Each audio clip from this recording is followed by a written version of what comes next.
All right, welcome, Unsecurity Podcast listeners. This is episode 178 of the Unsecurity Podcast. The date is Monday, June 6th. This is going to drop tomorrow, and June 7th. Joining me is my good friend. What's your name again? Oscar Minks. Me llamo Oscar. Yeah, jeez. You ever do that where you like, I know you like the back of my hand, Yeah. but for some reason your name. You're like my brother, but I don't know your name right now. Yeah. For some reason. Jeez. All right, I so must just have this forgettable face, man. I yeah. don't know. So anyway, Oscar's here, and joining us also is Mr. Eric. You've been here before. I have. I was just here like a few weeks, a month ago, something like that. Nice. Eric Hanson. Fun. And you still lead the Still do. red team. Yep. All right. So that's us. So we were going to do a podcast this week. We're going to switch things up a little bit. We were going to talk to another one of the FRSecure employees about breaking into this industry and how she has all the intangibles, and that's what got her in the door, right? And now she's progressed to leading a team herself. But we thought we'd switch things up a little bit and talk about mental health again. It's one of those things where we're going to continue to talk about it until it's no longer an issue, and it'll always be an issue. So I guess we're always going to talk about it. Yeah, for sure. And so we will still do the thing with Megan later. Yeah, yep. So we're tuned into that series, but she is under the weather. Yep. So go home, take care of yourself. And so that got us kind of conversating about other health issues in our industry. Mental health, very prevalent. Problems with mental health within our industry is quite prevalent. And so decided to pivot and hopefully give some good information to folks, maybe give our perspectives and Yeah. have a good conversation. Good. Well, yeah. And so this week, most of the FRSecure team came into town, right? We're doing, for the last couple of years, COVID got in the way, so we weren't able to all come together as a team and talk about just visit, right? Mm-hmm. This is a family here. And so I think now that we're all back together again, and you start sharing stories and you start, kind of feeling some of the things that you're going through, it reinforces some of your own mental issues. And then you're also like, sometimes you're questioning, like, you guys all seem fine. Am I the only one here who's got, imposter syndrome or, Yeah. Well, I mean, and the other aspect of it too is sometimes flying out here, seeing everyone, it almost makes you realize, oh man, I've been in a funk, right? Yeah. Like I didn't even realize, maybe I was like, I can speak for myself. I didn't realize how affected I was by not having seen these people. I mean, COVID's done a lot to us mentally, being kind of trapped in our houses and stuff. And then to the point where that now is safe, that's comfortable. That's the outside world. I mean, is dangerous now. You know what I mean? And that's maybe an exaggeration, but we start to do that to ourselves, and start to kind of, have these social, like, kind of pullback experience where social anxiety starts to come up a lot more than it used to. For people that never even had social anxiety, they have it now, Yeah. For people that did have it, now it's way worse, And so seeing everybody, one brings that out because you're like, why do I feel weird right now when I'm around all these people that I love, right? But like, I almost kind of want to like run away from them, you know what I mean? And then it starts to like awaken that in you and make you go, man, I've been actually dealing with some stuff for sure, And then the other side of it too, though, is like it's two-part. Both I'm want to get away from all the people that I love all of a sudden, that I'm meeting and seeing again. But at the same time, I realize too that they're filling this void that I've been having in me. So it's like this struggle, right? It's a mental struggle at the time, just by seeing people, Yeah, because Yeah. you want to see Yeah. it. You want Yeah. to be with it. Just by being around these people can really make you take a step back and go, I'm dealing with some stuff, Well, we're coming out of something that nobody has ever experienced before. And I think a lot of times part of the mental things is processing, kind of what you're going through, right? So coming out of COVID and now coming into an office again and seeing people face to face that I haven't seen in over 2 years. Yeah, it's bringing out all kinds of things. It's like, and I'm processing, when we had our company party on Saturday, I stayed up for another like 3 hours just processing what I just went through. Like, and it was all positive.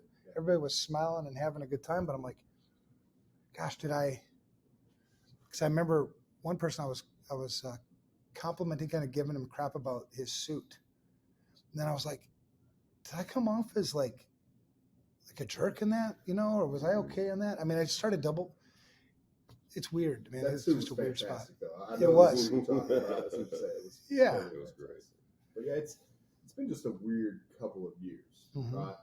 And I think that the challenge with mental health issues is being able to recognize them for yourself. And it's not like when COVID happened, we had immediate changes to our life. We were forced into isolation, essentially, some part at least. But those mental health issues weren't immediate, right? It's more over time. We get more accustomed to isolation, being in our safe places. And over time, the world around us was a little less safe, right? So you don't realize these changes happen until you actually have the opportunity to begin to integrate again back into what was normal before. And so I think that we're probably going to learn a lot from this, and we're just starting to learn how it really impacted all of us, everyone. And we know that like depression rates went through the roof, addiction rates went through the roof, suicide rates went up. That's a very real thing. But now we have to think about, okay, what kind of damage did we do to ourselves, and how do we fix that moving forward? Right. Yeah, and I think the big thing, because we have lost members of our team here, a member, right? And one of the things that I wanted to make sure that I made a promise to myself that it wasn't going to be in vain, right? That his life wasn't going to be, he took his own life, and we weren't going to forget about that, right? We were going to keep this alive because I don't want that to happen again. I don't want another person under my watch, under your watch, and anybody's watch to get to that point where they take their own life, right? I mean, he was young. He had so much potential. He had so much ahead of him, and it caught all of us, I think, by surprise when it happened.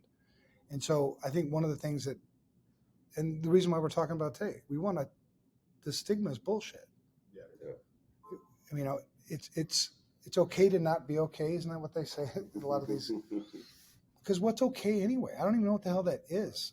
So many of us are weird. I mean, we're weirdos. We're unicorns. I mean, the normal people in the world can't relate to us oftentimes. Yeah. When they ask you, what do you do for a living? And you're like, I do information security. And they're like, oh, is that like identity theft? It's like, and I just usually let them have it. Yeah, it's like identity theft. But that also is an isolating experience. And I think in our industry, being that at least they're somewhat like-kind in our industry, then we rely on each other, just like a police officer, I think, would rely on other police officers or, whatever. So we need to keep talking about this. We're going to keep talking about this. The stigma is bullshit. We all struggle with things, all of us, so take one of the things that's very, very prevalent in our industry, imposter syndrome. We've heard it a million times. The three of us sitting here, doesn't matter how many years you've been in this industry, doesn't matter how good you think you are, we all suffer with it, except for maybe some egotists. I'm not going to mention them by name, Kevin Mitnick, but it happens. Yeah, and I'm joking, obviously. Kevin Mitnick also has mental health issues. We all do. Sure. We all do. And you think about, talk about when you're in that state, it's really, really hard to self-diagnose and to really be aware. And through therapy I've done before, where they call this state like warpy thoughts, right? Warped thoughts. And so you have warped thoughts that to you are reality, but to everyone around you, they aren't reality, right? Yeah. And so it's really difficult for us to recognize those warped thoughts and then try to say, okay, that's a warped thought. Let me take a perspective of what someone around me might think, and then try to adjust my thoughts to match that. Right. It's really challenging to do that, but I think that's imposter syndrome to me. Everyone that I work with, and when I felt that way, really from another perspective, it's a warped thought. Yeah. It's not reality. It feels like reality, and perception is king in our brains. It's important to have that perspective and understand other folks around me feel the exact same way about themselves, but then what do those people actually think about you? What do they really think about you? And you'll find in most situations, what you're internalizing is totally the opposite of how people see you. Right? And that makes a hell of a lot of sense, because when you think about it, a person's perception is their reality, right? The way I perceive things is reality to me, right? And sometimes my reality might be warped. Negative thoughts might have crept in. For me, imposter syndrome has always been drawn from comparison. Whenever I try to compare myself with somebody else, that's when imposter syndrome creeps into my life. And the truth of the matter is, a correct perception is there's always somebody out there who's better at something than you are. For sure. Right? And so comparison has all been a waste of time for me. And so usually when I find myself in that warped place, I try to recognize it, that this is warped. It's not reality, that I'm comparing myself with somebody again. And if I can't get out of it, then I talk to somebody that I trust. Right. So how do you deal with it? You know, it's a struggle all the time, right? And I definitely, suffer from the imposter syndrome. I mean, and I think a lot of people that don't know that, right? Like people on my team don't see that. They don't look at me and go, "This guy, is suffering from this," right? It comes out when we're talking about it and stuff like that. But the way I generally have to deal with it is I have to look at the people that I respect, the people that I trust, the people that, I believe are an authority in some way in my life, right? Like, because I've given that authority to them, because I think they're amazing, and look at how they view me and the things they say about me. And I have to be open to receiving it, because some days if you could hear the things that they're saying about you, and it can actually work against you. It can make your imposter syndrome worse. And what I mean is, like, if I'm in a room and I feel like everyone in that room, I'm comparing myself, like you said, but we do this, we compare ourselves, we compare all kinds of things. It's how we associate things, right? And if I'm in a room with 5 people and I think they're all smarter than me, I think they're all just amazing, intelligent geniuses, right? And I might be comparing myself, thinking, hey, like, I don't belong in this room. I'm not at that level. I'm not there, right? And then they could, I don't even have to express that. They might say something to me, like we were talking when we were getting together Saturday night, Oscar was introducing me, and he was like, and he's a genius. And I was like, oh, no, I'm not, you know what I mean? And it's tough to, like, not just shy away from those, push them away, and be like, that's not true. That's not my reality. But I have to look at that, because I respect the, absolute hell out of Oscar. I think he's a genius. I think he's a very intelligent person who knows what he's doing. And one of the things I know about Oscar is I've seen him identify employees, like people that are going to be quality. He can see the good in people. He can see when people are smart. He can recognize that. And I have to go, okay, I respect his opinion on everyone else. He could literally bring a person to me and be like, we're hiring this person. Do you need to know anymore? And I'd be like, nope. Like, I respect his opinion on someone and being able to judge someone that well. Unless but then as soon as he talks Yeah. about me, though, now he's full of it, man. Like, Yeah. that's not true at all. And I have to remember, I got to keep that same standard for how much I trust him, to then say, well, if he's saying that about me, he's not just being complimentary. That's not how Oscar is. You know what I mean? Like, he's not going to just say something to say it, right? Just like me. And so I have to be open to it. I have to receive that. And I have to say, like, he sees something in me maybe that I don't see, but that doesn't mean it doesn't exist. And that I need to change my reality. I need to accept that and open up to that. I think there's a positive side of imposter syndrome too, where it keeps you humble too. Because I've noticed there's been times when, like what you said, somebody will say something really nice about you and you'll be like, no. Yeah. And it's not, that part is almost like healthy, because I don't want to get a big head. I don't want to be an egotist. Right. I don't want to be the jerk. Mm-hmm. So it's a fine line between accepting it and completely denying it. You know what I mean? It's like, okay, what he's saying is probably partially true, but I do think there's, and I know you know this, but like there's a difference, right? There's 3 different responses. Overall, kind of, that you could take from that, right? This guy could go, hey, this is Eric. He's a genius, by the way. And I could say, no, I'm not. I could say, thank you. I could say, yeah, I am. Hell yeah. Right? And some people, when they're dealing with that kind of stuff, the yeah, I am comes out, and it's more of a shield than it is anything else, right? It's like, fake it till you make it, embrace it. Maybe inside they don't believe it. But if you approach it mentally and as like, yes, I am, then that would be considered, egotistical, and then definitely the opposite of humble. But we don't have to push things away to remain humble. Exactly. We can say thank you. Yep. We don't, you know what I mean? I always say, like, you guys know this now, I probably said it on here, like, my favorite saying in the world is your ego is not your amigo. Right? But that doesn't mean that you can't accept compliments gracefully, right? You can't grow into yourself and understand your true self gracefully. Like, and I think that's an important part of mental growth. And then, you know, we were chatting about this before, and like, you have to think about those compliments from both perspectives. And when people say things, when I say something to you or anyone here, I mean what I'm saying. I pride myself on I'm honest to a fault. And so those things I'm telling you face to face, I'm telling other people too when you're not there about you, when I describe you. And so for me too, like in anyone, when you give someone a compliment, it takes courage to do that, right? It's not easy to always give compliments of what you truly think about someone. Some people are uncomfortable doing that. And so like I like to look at it like it's any other gift. If someone had the courage to create this verbal compliment to give to you, then I think you should graciously accept that like you would any other gift that they're giving to you.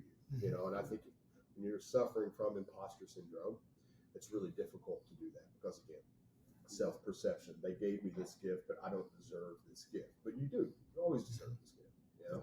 Yeah. I always think it's amazing the mental gymnastics you can pull off.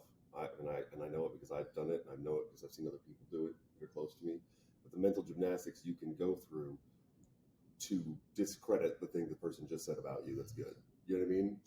Oh, yeah. And how often people will just be like, they're just saying that to be kind.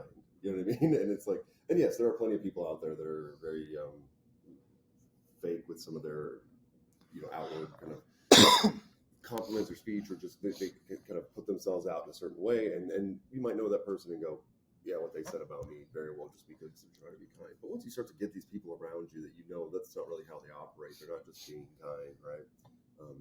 We'll still do that mentally. Oh, well, they're just being kind, or they feel like they need to say that because they pissed me off last week, or you know what I mean? Like, who knows what it is? And it can, you know, that's not healthy. That's not helpful. You know, we need to be able to take a step back. If anybody out there's listening and you've done this, you probably know it, but maybe you're not. But think about it sometime. Like, think about like last time you got a compliment, what you told yourself, what your mental process was about that compliment. Like, how many hoops did you jump through to convince yourself it wasn't true? Right. You know what I mean? Right. Yeah. My wife is really good to recognizing that within me. Yeah. People say nice things I feel are just overly nice, right? Maybe it's not true. You're just saying that type of thing to make me feel good. And I'll talk to her about it afterwards. And so he's like, I can't believe they said that. Like, there's no way. And she's like, no, it is true. You need to think about that. Yeah. That's their perception. And that's real. Yeah. You think about that. Well, and there's all sorts of, you know, mental health issues, you know, too. And I think maybe I like what we're going with this. I think, you know, in this episode, let's just talk about, you know, continue to talk about imposter syndrome, because it is one of those things that you hear all the time in our industry, right? We talk. So the stigma should be gone, you would think, but still, I know that there are listeners who are still struggling with it that haven't talked to anybody about it, that haven't. And so I like to look at it from two perspectives. You have the people who are suffering with the imposter syndrome, which, if we're all honest with each other, it should be all of us. But then you also have the people who come around those people, right? Because when I'm thinking about things like this, I'm thinking about, okay, what tools can I have to deal with my own imposter syndrome? And then also, can I be a tool to somebody else as they're dealing with their imposter syndrome? And so, you know, taking that first one, you know, I need to have a support system, right? This is where you got to put your ego aside. You got to put pride aside, which sometimes is tough. I grew up in a military family. My dad, you know, 20 years in the Marines, you know, pick yourself up by your own bootstraps. Well, sometimes when you have mental health issues, that's not the right thing to do, right? The right thing to do is to get some support. It's to have, like you said, sometimes people, you don't even realize it. I don't even realize, you know, I mentioned the story of, you know, when I went to, you know, in the middle of COVID, went to Sturgis. My wife was telling me for months that you know, something's wrong, and I blew her off, right? So I think having a support structure is super important. And if you don't have one, reach out to somebody. Reach out to me, reach out to Eric, reach out to Oscar, and we'll help. You know what I mean? I don't want another person to go through the dark shit that some people go through. No, and it's like anybody can call me on my cell phone at any Yeah. time. I'm going to answer. Right. And if I don't answer, it's not because I chose not to. I missed that. I'll see you, and I'll immediately get back, no matter what time it is. And one of the things that I'm on the other side, right, as somebody who wants to be that support person like you're talking about, we got to be careful not to diagnose other people. Like recognize that something's wrong, but I'm not a doctor. For sure. Right? I'm not going to start planting seeds in your head that you have some kind of mental thing that maybe you don't have. I don't know. But I know that something's wrong. I know that something's different. And I want you to go get to the bottom of this because I know you well enough. And that's being a good friend. Yeah. Really. And, it's so we all did mental health first aid training. Yeah. All our leaders did here because we're strong proponents of mental health. Absolutely. And it was really helpful for me to understand that, like, it's okay, because sometimes so taboo to talk to someone about their mental health, right? There's so much stigma around all of this. And so I learned, like, the right thing to do is to talk to them about that. Tell them I'm not the professional. I've just recognized changes in you, or I recognize identifiers, and I want you to be okay. I'm here for you. And that means so much to people. Right. And sometimes it's just enough to just be like, last time I saw you, something felt a little off. Are you okay? Yeah. Are you doing okay? Right. I mean, I've asked that question many times, and sometimes I go into it thinking, I hope I don't insult them. I hope I don't come off like I think something's wrong with them. Something felt a little weird, and I just want to make sure it was good. And how many times I've walked into it a little anxious about that conversation, and then outpoured a bunch of things that we talked about, we were able to work through, we were able to get off that person's chest. I mean, sometimes just talking about it is what you need. You know what I mean? Like being able to have someone listen to it and tell you you're not crazy. You know what I mean? Is important. So important. I need that for sure. Well, and I think, and that's another thing to be, right? I think on both sides of this equation, if you're the one suffering at the time, or you're the person supporting the person who's suffering, transparency, I think, is a really big deal, where most people know me, right? Certainly the people that I support know me. They know that I've had my own issues. I still have my own issues, right? They don't go away, so that should make you feel more comfortable talking to me about your own issues, right? Because I can relate to you. I'm not going to judge you. I know what it feels like to not want to talk to anybody. You know what I mean? To want to go right back to bed. And I don't want to deal with this shit today. But so being that, because, and we have at any given time in any company of size, you have somebody on your team somewhere who's suffering, right? And you don't go on a witch hunt, right? Go find them out, but they're there. And so you want to be that kind of person that non-judgmental, supportive, loving. At the end of the day, it's about loving people, right? That if I'm this kind of person, it's going to probably encourage them to come talk to me, right? And so at any given time, we're going through the same thing. So then when you deal with it, the last thing you want to do is retaliate against them. You know what I mean? Because let's say they need to take some time off. They need to take a break. Support it. Let them get healthy, right? We're talking about their life. Work is just a part of life, right? And so get healthy, come back, clean slate, let's go. Yeah, and that brings up a really good point I wanted to mention too, is I think that we're lucky enough here to talk about these things, very open about these things, and we try to make sure everybody knows that if you want us to be, we'll be part of your support. We're part of that support group, that support channel. But on the flip side, and maybe our listeners, some of them may be in this situation, like there are some environments that just curate this imposter syndrome like it's growing in a petri dish. And I've been there before. I'm sure you've all been there before, where you got, guys that retain tribal knowledge or specific skill sets, and they think that's their identity, and they don't want you to have that. And so what does that do? That compounds imposter syndrome. I don't know what this person knows. I'm never going to be that. I shouldn't be here to begin with. And so I would encourage all of our listeners, like, think about your environment if you're dealing with this. Is it something that is encouraging the growth of this problem? And if it is, try to find a path to fix it through your support system and talking to other individuals or maybe it's just a toxic environment, and I've been there where it's never going to get better. And if that's the case, get out. Make a plan to get out, because like you said, work is Get a out part and of then your life. throw a lifeline for people to come follow you. You know, come on, come. Yeah. It's a safe ship over here. But you know, another thing, you know, Eric, I think you mentioned about, you know, the world. To me, the way I see the world today, it's never been more divided. It's never been more dangerous. It's never been more shitty.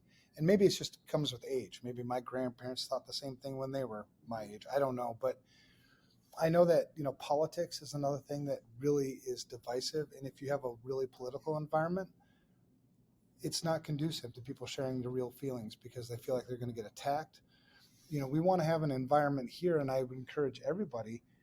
And I'm not even sure it's right. I mean, you never get it perfect, right? You're always kind of like be open to other people's like, you know what, I didn't feel comfortable about this. Rather than attacking them for that, let's listen, right? You know, like here, you've got people who are, I assume there are people who are Muslim, there are people who are gay, there are people who are straight, there are people who are Christian.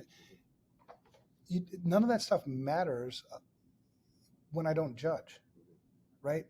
I love you because of you, right? And I want to help you. I want to create an environment where we're happy, where we're family, where we support each other. It's really special, and this is something I thought about the party Saturday. Just looking around and seeing how diverse our group is. Right. You know, we've got, I mean, tattoo guys, punk rock guys, the hackers, the clean top, the sports people. We've got everything, you know, and I believe that if we surround ourselves with similar people, then we're not growing as humans.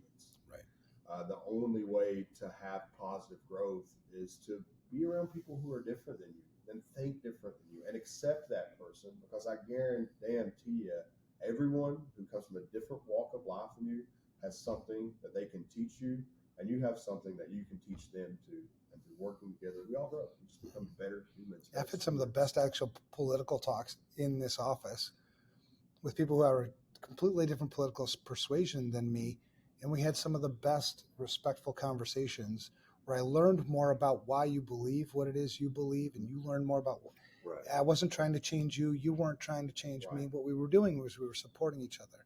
And that's a beautiful thing that I don't see happening a lot anymore. Right. Having dialogue where you complete disagreement on fundamentals, but accepting those views. I've seen friendships lost over political views. I've seen families over political views. And it, you know, and like you said, maybe we're just getting older, maybe we're just perceiving that, but I don't think that was ever a thing before. Not like it is now. Like it is now. I mean, I do think it's a little bit of a tangent, but all this talking about how things are just, it's never been, shittier than it is now in political and divisiveness and things like that. I agree. But you know what else? Like, it's never been as beautiful as it is now in acceptance. And we're not there yet. Don't get me wrong. But the things I got made fun of for, or the things that my friends, the kids I knew and stuff when I was a kid, what I love is that I have a son that's going to school right now that he can be whatever he wants, and he's not going to get judged nearly what he would have been when I was a kid. Mm-hmm. You know what I mean? And that I like to see. We do have forward progress. We have a lot of beautiful things going on, and a lot of those things are going to contribute to a healthier mental health and everything else going forward for people. The mental health struggles of,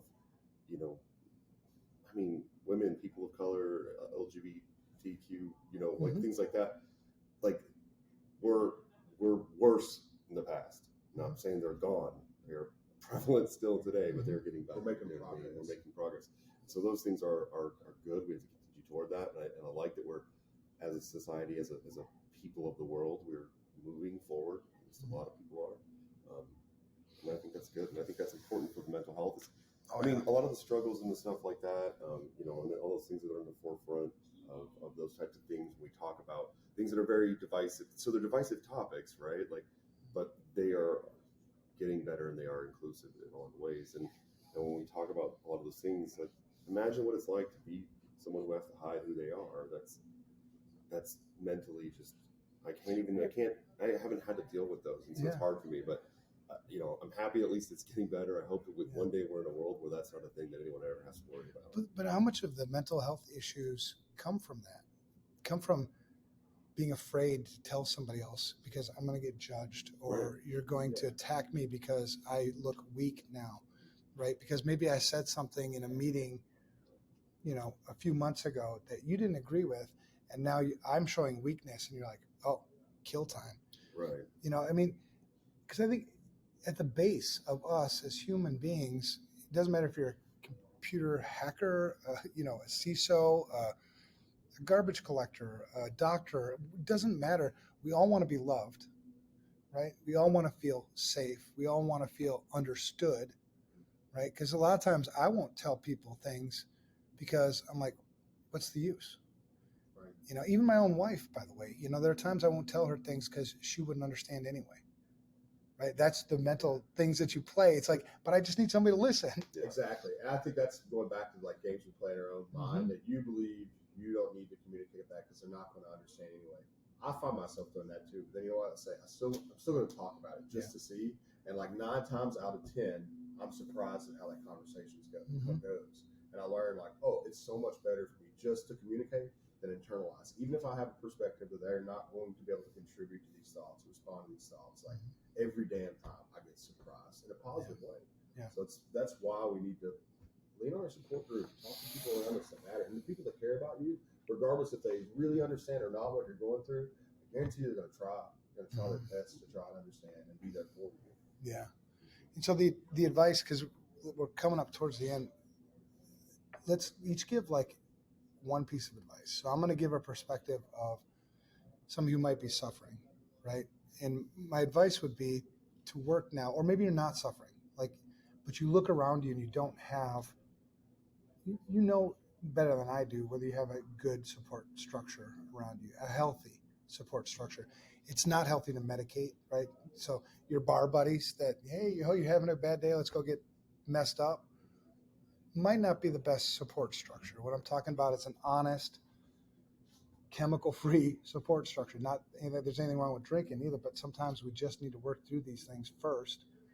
You don't want to mask it. So that would be, and you guys can take the advice from the other way too, or whatever you want, but I think work on a support structure. If you have problems with that, there's all kinds of online resources that you can go. Mental Health Hackers is a good place to go to in our industry. You can, like I said, you can email any one of us, because I know us well enough to know that we care enough. We're not going to let you just like, oh, some weirdo just emailed me. Yeah. We will do our best to help. Yeah, for sure. You got to support the people around you, no matter if you know them or not. You got to be there. If we're going to try to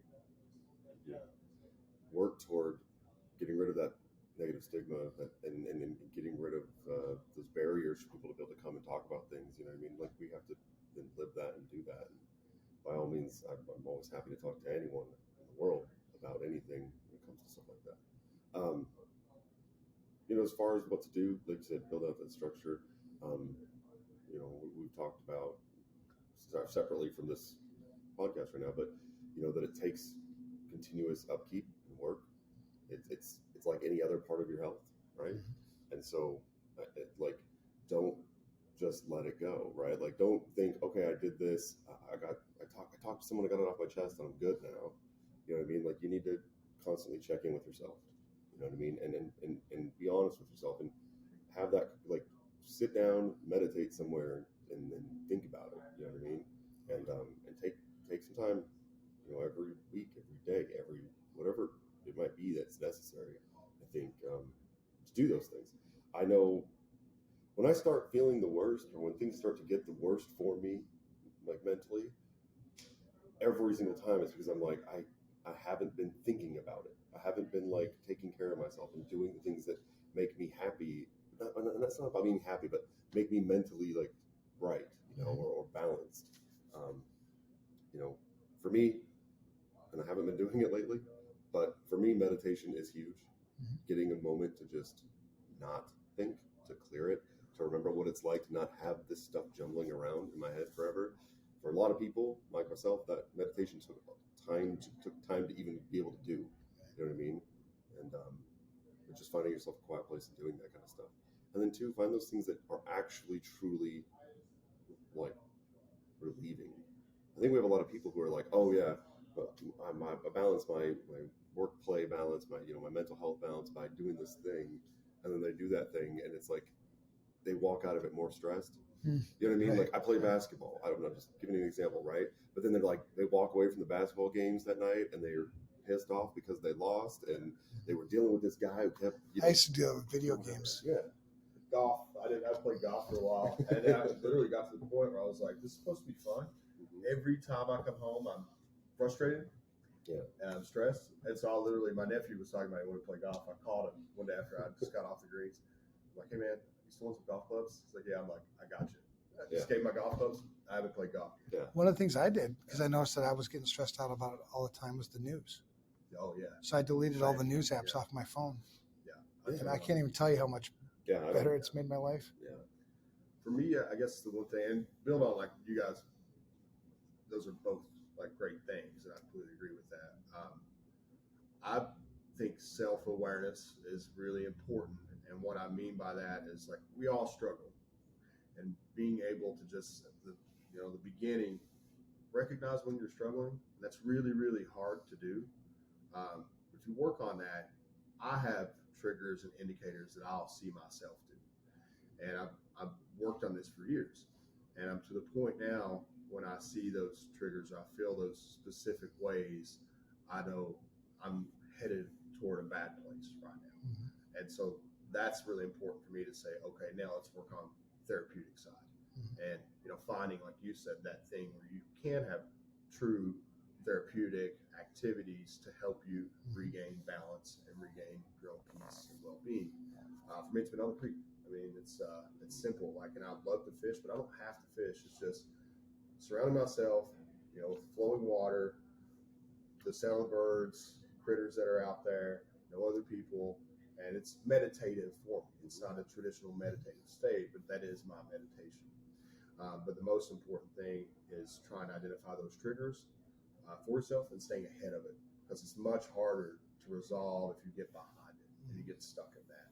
And then also trusting those around you that love you, and maybe if that friend comes to you and says, "Hey, I noticed you were a little off,"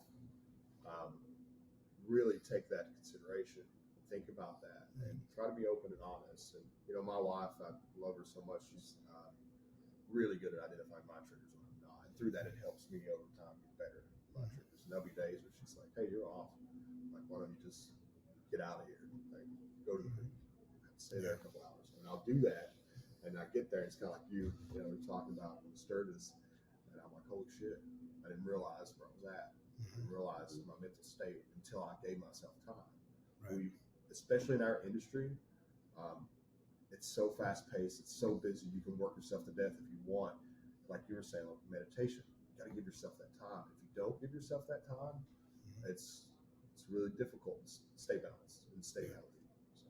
Yeah, and I think on the other side, it's be the person that's going to support and don't judge. You know what I mean? Just, you don't have to change people. That's not the point. The point is to accept them the way they are. Yep. And support them in healthy behaviors, right? What's a healthy behavior versus an unhealthy behavior? What's unhealthy, start doing drugs because you're dealing with, whatever. A healthy behavior is to go talk to somebody, talk to a professional that can maybe get you on the right drugs, right? Then not the recreational kind, but maybe the, the depression kind. But, so being the kind of person that is known for not being that way, because I know there are a lot of people that if I were to tell them something about myself, that they would judge me, right? And so if you're that kind of person, I would challenge, I think you have some mental health issues, because why would you do that, right? Yeah. Why would you attack somebody else in their weakness? I think that's not natural. It's not healthy. Yeah. So if you're one of those kind of people who judges, and if you're a social media user and you wonder if you're one of those people, just look at your social media thread. You know what I mean? If you're one of those people who's constantly attacking people and trolling people, you got some issues probably. Now I'm not a professional, but you're not the kind of person that I would open up to. You wouldn't help me. Without saying the customer, F the haters, right? Yeah, for sure. Really, be yourself. It's the most important thing. And I know we've all struggled with this at times. Like, what are people going to think of me? What are people going to think of who I am as an individual, right? Mm-hmm. At the end of the day, like, who cares what they think? It's all about yourself. Like, being happy. You get one shot here, one life to live, and love yourself. It's so important. Yeah, and I think on that other side, like, what will they think of you? If you are that good, healthy person, that support person, you know what you would think. It would actually make me love you more. You know what I mean? Because I can love you. That's when you need more love. So why wouldn't I pour more love on you? You know what I mean? In those times of weakness. So I actually, when some of the people here have come with their own challenges and issues, it makes me want to love them more. And that's the kind of people that I think we all are here. When we hear somebody struggling with something, it's like, man, I want to walk alongside you. Hell, I'll carry your shit for a while for you. Yeah. You know what I mean? And when you're healthy, because same thing might happen to, me. I might need you to carry my shit for a while. Yeah. So, well, the one thing I want to add too, especially before we wrap this up, is that there's going to be a lot of people potentially, that could listen to this and they're going to be like, yeah, but I don't have that person to have that conversation with, right? And and there's a lot of people, and I know that there's times in my life where I was surrounded by a bunch of people that I would not tell them how I was feeling. I wouldn't feel safe. That wouldn't be something I would do. That might be the first step, is find someone that can be in your life, that can be a person that you can tell how you are doing. And then make it a regular habit to tell them how you are doing. You know what I mean? I think we have become a society at the societal kind of pressure of like, nobody wants to hear your crap. You know what I mean? Like nobody, if someone comes up and you run into someone today or you get on a meeting with them and they're like, hey, how you doing? All they want to hear from you is, I'm doing great. How are you? Right? It's become this, we're not actually even thinking about it. We don't even say how we're actually feeling. And we feel like if that person was to hear how I'm actually feeling, they don't want to hear it. Right? Yeah, that's true, man. Society's become so transactional when what we need to be is relational. Right. And so that's fine. You're always going to be surrounded with people like that. And sometimes it's just not the right place for it. If I'm about to jump on for a 15-minute meeting and you ask me how I'm doing, I'm probably going to talk about it for an hour. If I'm going to be truthful, we're going to start getting into it. So it's not always the time. But it's important to not just take that transactional kind of thing and make it your norm that you have no one out there who you ever express how you are actually doing to. I like to daily have a conversation with someone that talks about how I'm actually doing. And there's plenty of days where it's like, I am doing great. You know what I mean? There are some days where I will literally call someone up and be like, you got a minute to talk? And they're like, yeah, what's up? And they're thinking it's a work thing or something, because most of my friends are coworkers these days, And I'm like, I'm not doing very good today.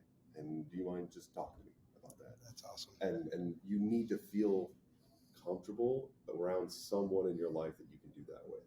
And I'm lucky that several of them are my coworkers, but that doesn't have to be the case. Probably better if it's not the case, but nonetheless, you got to find someone that you can do that with, and get them in your life. So if you don't have someone like that right now, you're listening to this, or anyone else listens to this anywhere down the road, if you don't have someone in your life that you can literally call up and be like, how are you doing? And they give you a proper answer, a real answer, and then they ask you and you give them a real answer, and you have a deep discussion potentially if there's need for that, or it can happen.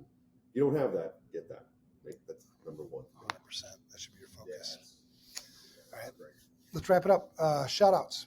Starting with you, Oscar. I'm going to give a shout out to our team, Kyle, Tom, and Pinky specifically. We had an emergency incident come in on Memorial Day weekend, because that's the way it always goes. And it was the attacker was deploying ransomware in the environment, actively staging for ransom. Guys worked their tails off, kicked butt. They had 400 servers in the environment. They were able to stop the event with only 7 servers encrypted, so they saved over 95% of the environment, fully contained, and helped this entity recover with minimal impact. So awesome work to those folks. And let me tell you, the entity too, they've been working with us. We've been incident response plan coaching, helping them develop a plan and how to respond. And so we got to see that play out, and it was just badass. So shout out to Corey's been doing the incident response planning with them. So a lot of folks from our team really helped this business from saving them from having a real hard time to having minimal impact. Awesome. Shout out for you, Eric. My shout out to Corey, Kevin, Kyle, and Emily for the dinner I just had last night with them, where I've never laughed that hard in years. I haven't laughed that hard in years, man. We had, I was saying earlier to you outside of this call, this podcast, but I thought we were going to get kicked out of our restaurant because we were so loudly laughing for over an hour straight. That's awesome. We had a fantastic time. It was great. I'll give a shout out to my wife. She's always been my rock. She deals with more shit than anybody could imagine, and she still continues to love me. Still continues to be my safe place, and doesn't judge me. And when she does judge me, she makes mistakes like everybody else. And it's such a good, transparent relationship. You know what I mean? And so shout out to her because she deals with a lot of crap, and I appreciate it. All right, that's episode 178. Next week we'll probably kick it back off with Megan. Yeah. Assuming she's back in the saddle again. I gotta say too, this is awesome. It's been Oh yeah, man. This has been good for our own mental health. For me, it has anyway. Really. All right.